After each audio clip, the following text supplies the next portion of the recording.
Alright everyone, I thought it was time to talk a little bit more in depth about Bitchute. I know they've been skyrocketing with support, like I'm getting close to 25,000 people following me there. You definitely should be using it.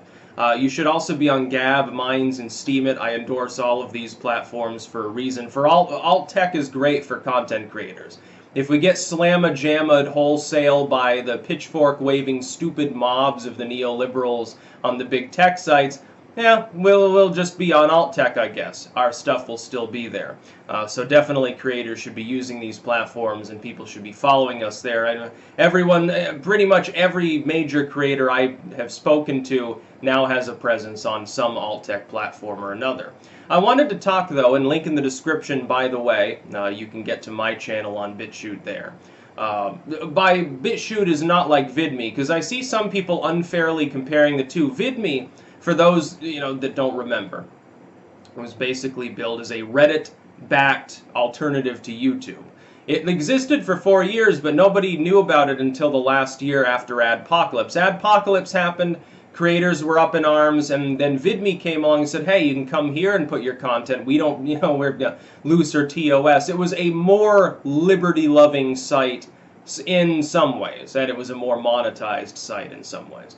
It had its own quirks, but it was functional. Vidme, however, ended up going kaput because they could never actually run at a profit.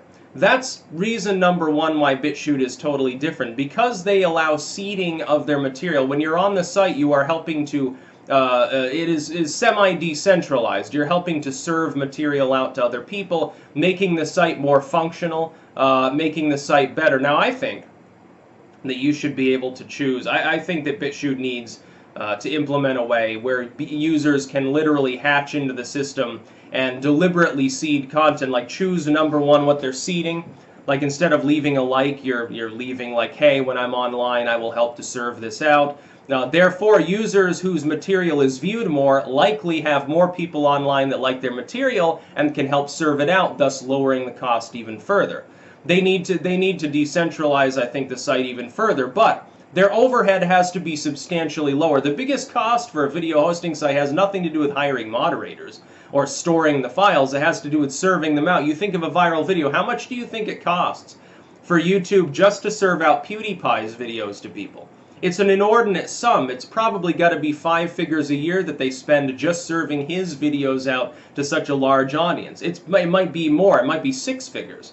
It's an enormous amount of money. Now replicate that across literally millions of channels and you know what I'm talking about. Now, of course, if the content's just sitting there and no one's watching it, there's a fee to store stuff. That costs money, but relatively less.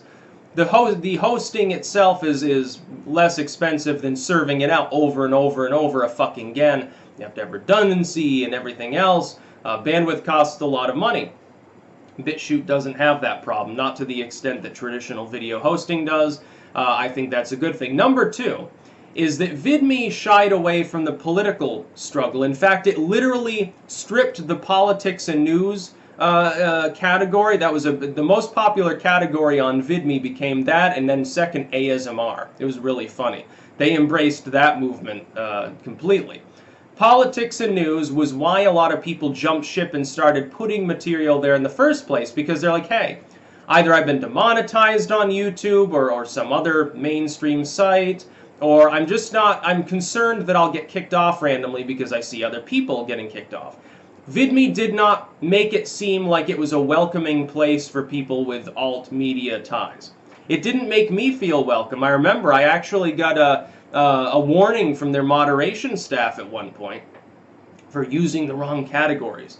Now, of course, if I have a video that fits in 2 or 3 different categories, I'm not going to default to the category that you are deliberately keeping off of the main page. No, I'm definitely going to put it in a different one because I believe in self-preservation and I'm not stupid. But they had a problem with that. I had to ream them about it and point out, hey, I'm one of your top 10 creators. I can fuck this site over. I've got almost as many fans on YouTube as you probably have using your site. Don't piss me off. That's a bad idea. And then they responded very quickly. And they're like, well, just, make sure in the future. No, we're not saying we're going to ban you. It's like very, very conciliatory. And it was hilarious, actually. But Bitchute isn't shying away from that. They've embraced it, and they're like, yeah, political stuff is a big reason about why our site is large and growing. That's specifically the reason why alt tech is growing, because of the disenfranchised alt media and millions of people who consume that alt media, probably hundreds of millions at this point. So that was pretty funny. But those are definitely big reasons, and also, you've got to understand that the situation is different now. When Vidme took off, it was adpocalypse. Yeah, there was some degree of censorship, but by and large it was money related. This time around, it's not just related to money, it's related to the direct deplatforming en masse on all main platforms of large users. So InfoWars, it wasn't just InfoWars got a video taken down.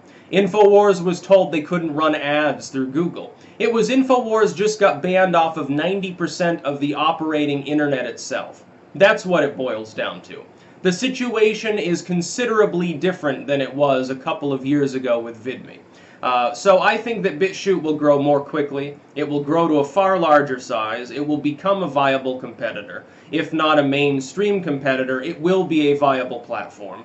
It'll continue to be used and continue to grow. It's much like what I think for Gab. Gab has begun to grow again. After a while of growing more slowly, it's picking up pace very quickly now again. Why? Because of Twitter censorship.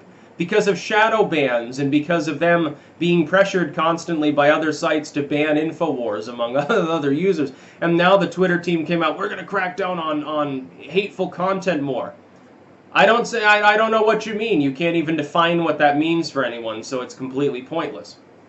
As these sites continue to alienate more and more users, especially larger users, those audiences will go elsewhere. They'll probably still use those sites, but some of their time usage and more over time will be directed, I think, at alt tech sites.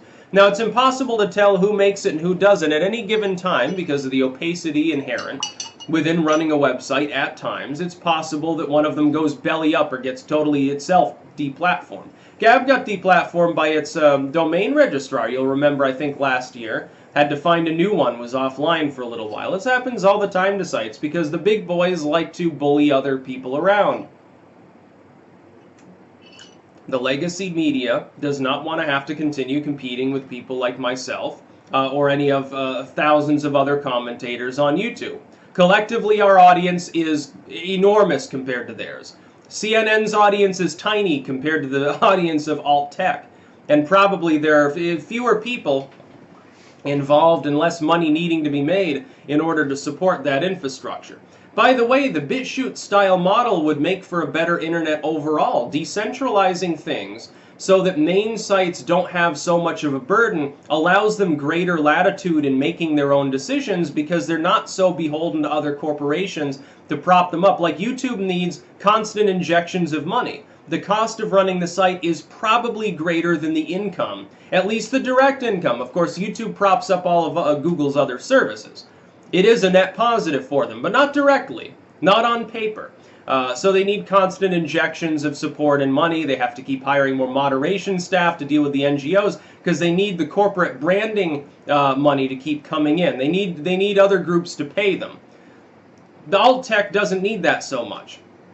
And as far as these other platforms, as far as a Gab or a Minds, of course, there's far less overhead than with a video hosting site, all a Bitchute or something. Steemit has managed to use the blockchain to remain solvent as well, despite they've branched out into videos with D2. I use that. It's a good platform, although some days it takes half an hour to upload a fucking video. I think they need to improve their system somewhat, but it's a large site. It's actually, I think it's in the top 1,000 on Alexa still. It's a very popular website. I hadn't even really heard of it much. I thought of it basically as a crypto outlet. It's far more than that now. But Bitchute is more user-friendly for people who are used to the traditional feel of regular old social media. Steemit is more advanced with regards to what you need to know to use it. Like, you definitely, your password is going to be a random hash of characters. Everything's encrypted. Everything's on the blockchain. A lot of people don't know anything about this or crypto or any of the other involvement that Steemit has. By the way, I'll be making a Bitcoin wallet soon because I want people to be able to donate via crypto. I'll set up a wallet that accepts, pretty much anything. I think Litecoin is probably the best to invest in right now, all things considered, which is pretty funny. But no, I think Bitchute will do fine. Specifically, its architecture is totally different, so that's not anything like Vidme. It's not shying away from news and politics. which was a big sticking point with Vidme. Vidme literally ended up alienating the people that were reinvigorating the platform. The platform had to have doubled over the course of the month after Adpocalypse. It then turned around and stabbed everyone who had joined the platform in the back. Bitchute doesn't appear to be desirous of doing that. And also, you've got to realize Bitchute's already innovating other things. They're going to have an internal sort of system for comments instead of using Discuss, which is a good idea. This is in partnership, I think, with other sites. Alt tech should all adopt, this strategy. Confederate your material and share it around, as well as having the ability to raise money through Bitchute as well directly. I think, of course, alt tech needs to get together and they need to buy up a domain registrar. They need to get a domain registrar system going so that they never have to worry about deplatforming at that level. And they need to get a payment processor going. If you can achieve those two things, you can't be deplatformed. The ISPs don't have the balls to cut down alt tech. Because of the net neutrality debate still being fresh in the left wing's mind, I don't think it would go over very well. I think it would be used as propaganda actually against the legacy media at that point, and it would be coming from a bunch of Democrats. So that's sort of where I think alt tech needs to go, in my mind, and that's why I think Bitchute will continue to grow. I don't think that it collapses like Vidme. It's totally different. Look, if the cost is considerably lower, and the size of the audience is probably now at least comparable with Vidme at its height anyway, that's a pretty good place, I think, to be. That's about all. Peace out.